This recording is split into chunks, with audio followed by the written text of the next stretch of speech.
बड़ा फैसला, केंद्र ने एक देश एक चुनाव पर कमेटी बनाई है।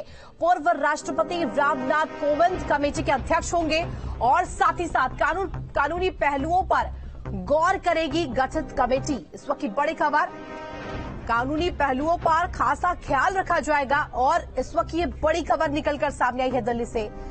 एक देश एक चुनाव को लेकर सरकार का बड़ा फैसला, केंद्र ने एक देश एक चुनाव पर कमेटी का गठन किया है, कमेटी बनाई है और एक चुनाव एक देश को लेकर के किस तरीके से आगे रणनीति तय होगी। पूर्व राष्ट्रपति रामनाथ कोविंद कमेटी के अध्यक्ष होंगे, तो कानूनी पहलुओं का खासा ख्याल यहां रखा जाएगा, कानूनी पहलुओं पर गौर गठित कमेटी करेगी। बड़ी खबर दिल्ली से इस वक्त की, जहां केंद्र ने एक देश एक चुनाव पर कमेटी का गठन किया है और कानूनी पहलुओं को ध्यान में रखते हुए कमेटी जो कि गठित की गई है आगे कार्य करेगी और साथ ही साथ पूर्व राष्ट्रपति रामनाथ कोविंद कमेटी के अध्यक्ष होंगे।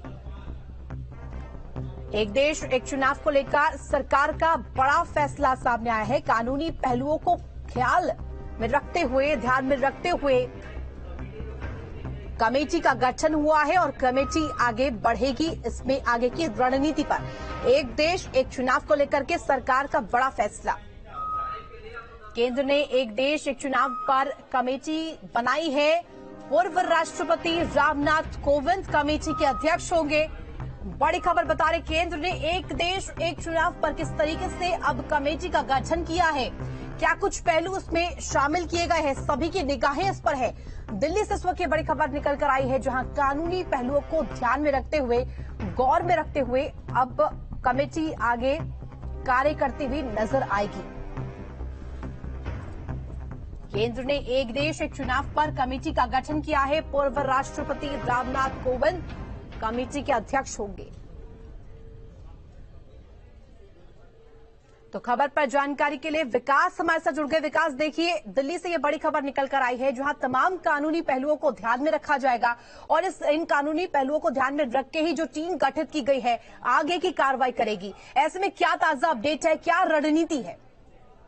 देखिए, निश्चित तौर पर काफी कानूनी पहलुओं को और संवैधानिक व्यवस्था को देखते हुए ही इस पर निर्णय होगा और इसलिए सरकार ने एक समिति का गठन कर दिया है, जिसके अध्यक्ष पूर्व राष्ट्रपति रामनाथ कोविंद हैं, उनको बनाया गया है इसका अध्यक्ष और वो इसके कानूनी पहलू को विचार करेंगे और जब बिल ड्राफ्ट होगा और फिर बिल सदन के सामने आएगा और इसमें राज्यों से सहमति लेने की भी व्यवस्था, राज्यों की सहमति के संभव नहीं हो पाएगा, लेकिन इसको लेकर के काफी दिनों से चर्चा चल रही थी और सरकार की तरफ से बार बार कहा जा रहा था और बीजेपी के ये एजेंडे में शुरू से शामिल है और या तो अटल बिहारी वाजपेयी रहे हों या लाल कृष्ण आडवाणी रहे हों, और लाल कृष्ण आडवाणी तो सबसे ज्यादा इसकी वकालत करते थे कि वन नेशन वन इलेक्शन होना चाहिए, इससे देश का संसाधन बचेगा, देश का पैसा कम खर्च होगा, लिहाजा होना चाहिए। और प्रधानमंत्री मोदी भी कई ऐसे मौके आए जब उन्होंने इस बात को कहा था।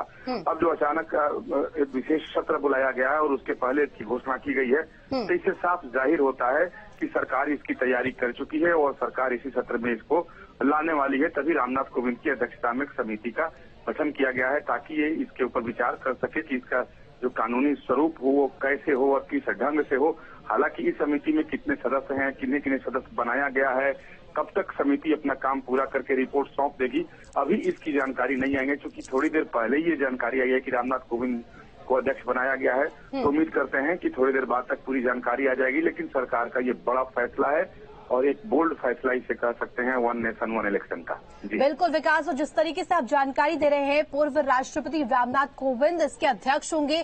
ऐसे में जो राजनीति के जानकार है वो कहीं ना कहीं इसे मोदी सरकार का मास्टर स्ट्रोक भी मान रहे हैं, क्योंकि अगर माना जाए तो लोकसभा चुनाव विधानसभा चुनाव अगर एक साथ होंगे और कहीं ना कहीं इससे फूट पैदा होगी, जो इंडिया गठबंधन अभी बन रहा है कहीं ना कहीं अपनी धरातल पर स्थिति खोज रहा है। वो तो निश्चित तौर पर की राजनीति को देख करके सारे काम हो रहे हैं। इंडिया गठबंधन जो है अपनी राजनीति में लगा है 2024 को लेकर के, और प्रधानमंत्री नरेंद्र मोदी की अपनी रणनीति और नीति है। लेकिन वन नेशन अगर वन इलेक्शन की बात की जाए तो कुछ नई बात नहीं है, बहुत पहले से इस पर चर्चा होती रही है कि एक देश में एक अगर कानून है, एक सारी व्यवस्थाएं हैं, तो चुनाव क्यों नहीं। और भारत जैसे देश जो विकासशील देश है, उसके इतने सारे अरबों रुपए खर्च हो जाते हैं चुनावी व्यवस्था के ऊपर, तो अगर एक ही बार चुनाव हो जाए तो एक ही खर्च में विधानसभा और लोकसभा के चुनाव हो जाएंगे। तो निश्चित तौर पर ये जो इंडिया गठबंधन है उसको सदमे में डालने वाला ये डालने वाली खबर जरूर है। विकास, इसी के जुड़ा हुआ सवाल मेरा रहेगा, इसी पे ऐड ऑन करना चाहूंगी कि विकास, जिस तरीके से कमेटी का गठन किया गया है, क्या ग्राफ तैयार किया गया है, इससे जुड़ी हुई कोई जानकारी सामने आ पाई है कि किस तरीके से आगे ये कमेटी काम करेगी? देखिए, निश्चित कमेटी के क्या काम करेगी, कमेटी का प्रारूप क्या है, समय सीमा क्या तय की गई है, कितने सदस्य हैं, इसकी जानकारी आनी अभी बाकी है। लेकिन जो व्यवस्था है, क्योंकि वन नेशन वन इलेक्शन लाने के लिए ऐसा नहीं है कि सरकार एक फरमान जारी कर देगी और एक कानून संसद भवन में पेश कर, कानून तो संसद भवन में पेश करना ही पड़ेगा, बिल को लाना ही पड़ेगा, बिल को पास कराना पड़ेगा। लेकिन इसमें राज्यों की सहमति जो है वो आवश्यक है। तो अब इसमें कितने राज्य सहमत होते हैं, राज्यों की अपनी क्या राय है, क्योंकि जब इसका कानूनी प्रारूप तैयार किया जाएगा तो सभी राज्यों से विचार विमर्श किया जाएगा। बिना राज्यों के विचार विमर्श से वो नहीं हो सकेगा। तो राज्यों के विचार विमर्श जब होंगे तो किस राज्य के क्या राय है, क्या सभी राजनीतिक पार्टियां चाहती हैं कि हाँ, एक देश एक कानून, एक देश और एक चुनाव हो जाए, तो सभी पार्टियों की राय शुमारी भी करनी पड़ेगी, सभी पार्टियों की सहमति भी इसमें लेनी पड़ेगी। तो इसमें वक्त लगेगा। ऐसा नहीं है कि अब समिति बना दी गई है, तुरंत कोई प्रारूप सामने आएगा और सदन पटल पर चला जाएगा। ठीक है विकास, खबर पर नजर बनाकर रखे। फिलहाल बहुत शुक्रिया तमाम जानकारी के लिए। बहरहाल कानूनी पहलुओं को ध्यान में रखते हुए कमेटी का गठन किया गया है और आगे इस कमेटी का कार्य किस तरीके से देखने को मिलेगा, सभी की निगाहें। और बड़ी खबर बता दें, केंद्र सरकार के इस फैसले पर केशव प्रसाद मौर्य ने ट्वीट कर क्या कुछ कहा है, आपको वो भी दिखाएंगे। देश के हित में एक देश एक चुनाव के लिए उठाया